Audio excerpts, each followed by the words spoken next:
ರುಚಿ ಚಾನಲ್ಗೆ ಸ್ವಾಗತ. ನಾನು ಇಲ್ಲಿ ಮೊಸೊಪ್ಪಿಂದು ಮಿಕ್ಸ್ ಸೊಪ್ಪು ತಗೊಂಡು ಮೊಸೊಪ್ಪನ್ನ ಈಸಿಯಾಗಿ ಟೇಸ್ಟಿಯಾಗಿ ಯಾವ ರೀತಿ ಮಾಡೋದು ಅಂತ ತೋರಿಸ್ತಾ ಇದ್ದೀನಿ.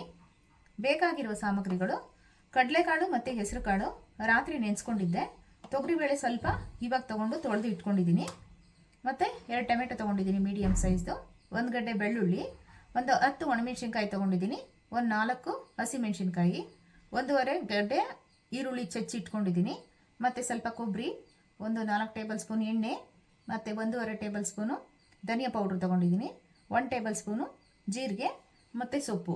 ಮಾಡೋದು ಯಾವ ರೀತಿ ಅಂತ ನೋಡೋಣ. ಮೊದಲಿಗೆ ನೋಡಿ, ನಾನು ಈ ಕಾಳನ್ನ ಕುಕ್ಕರ್ಗೆ ಹಾಕ್ತಾಯಿದ್ದೀನಿ. ನೀವು ಯಾವ ಕಾಳಾದರೂ ಸೇರಿಸ್ಕೊಬೋದು, ಕಾಳು ಸೇರಿಸ್ಕೊಳೋದು ನಿಮ್ಮ ಚಾಯ್ಸು. ಯಾವ ಕಾಳು ಹಾಕಿದ್ರೂ ಚೆನ್ನಾಗಿ ಬರುತ್ತೆ. ನಾನು ಇದು ಕಡಲೆಕಾಳು ಏನಕ್ಕೆ ತೊಗೊಂಡಿದ್ದೀನಿ ಅಂದರೆ ಬಾಯಿಗೆ ಚೆನ್ನಾಗಿ ಸಿಗುತ್ತೆ ನೆಂಚ್ಕೊಳ್ಳೋದಕ್ಕೆಲ್ಲ, ಹಾಗಾಗಿ ತೊಗೊಂಡಿದ್ದೀನಿ. ಇವಾಗ ಇದಕ್ಕೆ ಎಷ್ಟು ಬೇಕೋ ಅಷ್ಟು ನೀರು ಹಾಕೊಳ್ಳೋಣ. ಮತ್ತು ಸೊಪ್ಪು ಇದಕ್ಕೆ ಇಟ್ಕೊಳ್ಳೋಣ.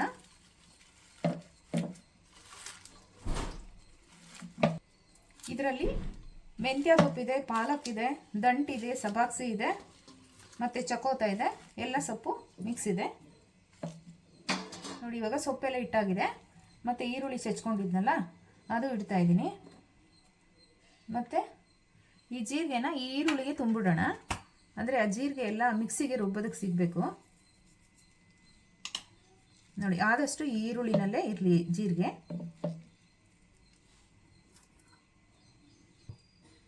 ಮತ್ತು ಟೊಮೆಟೊ, ಮತ್ತು ಬೆಳ್ಳುಳ್ಳಿ,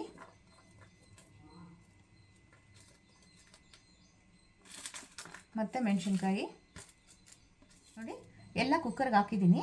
ಇವಾಗ ಇದ್ರ ಮೇಲೆ ಸ್ವಲ್ಪ ಎಣ್ಣೆ ಹಾಕ್ಬಿಡೋಣ. ಅಂದರೆ ಇದಕ್ಕೇನು ಒಗ್ಗರಣೆ ಹಾಕಲ್ಲ ನಾನು ಮೊಸೊಪ್ಪಿಗೆ, ಹಂಗಾಗಿ ಹೀಗೆ ಮಾಡ್ತಾಯಿದ್ದೀನಿ. ಬೇಕಂದರೆ ನೀವು ಒಗ್ಗರಣೆ ಹಾಕ್ಕೊಬೋದು. ಇವಾಗ ರುಚಿಗೆ ತಕ್ಕಷ್ಟು ಉಪ್ಪು ಹಾಕ್ಬಿಟ್ಟು ಲಿಡ್ ಕ್ಲೋಸ್ ಮಾಡಿಬಿಡೋಣ. ಲಿಡ್ ಕ್ಲೋಸ್ ಮಾಡಿ ಒಂದು 2 ವಿಸಿಲ್ ಹೊಡೆಸ್ಕೊಳ್ಳೋಣ.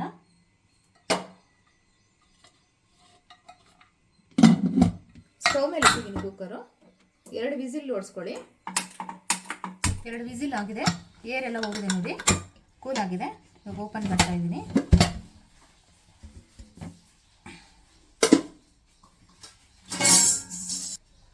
ಇವಾಗ ಈರುಳ್ಳಿ, ಮೆಣಸಿನ್ಕಾಯಿ, ಜೀರಿಗೆ, ಟೊಮೆಟೊ ಇದನ್ನೆಲ್ಲ ಎತ್ಕೊಂಡ್ಬಿಡೋಣ ರುಬ್ಬೋದಕ್ಕೆ. ಸ್ವಲ್ಪ ಒಂದು 2 ನಿಮಿಷ ಕೂಲ್ ಆಗೋದಕ್ಕೆ ಬಿಟ್ಬಿಡೋಣ. ಕೂಲ್ ಆದಮೇಲೆ ಮಿಕ್ಸಿಗೆ ಹಾಕ್ಕೊಂಡು ಗ್ರೈಂಡ್ ಮಾಡ್ಕೊಳ್ಳೋಣ ನುಣ್ಣಗೆ.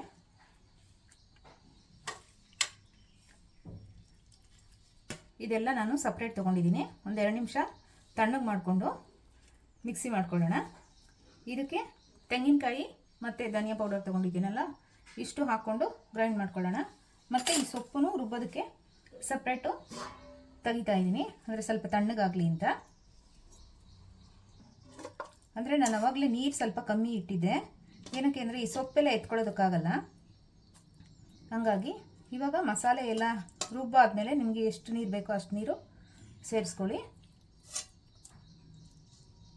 ನೋಡಿ. ಇದೆಲ್ಲ ತಣ್ಣಗಾಗಿದೆ. ಟೊಮೆಟೊ, ಬೆಳ್ಳುಳ್ಳಿ, ಮೆಣಸಿನ್ಕಾಯಿ, ಈರುಳ್ಳಿ, ಜೀರಿಗೆ ಎಲ್ಲ ಇದನ್ನು ಜಾರ್ಗೆ ಹಾಕ್ಕೊತಾ ಇದ್ದೀನಿ.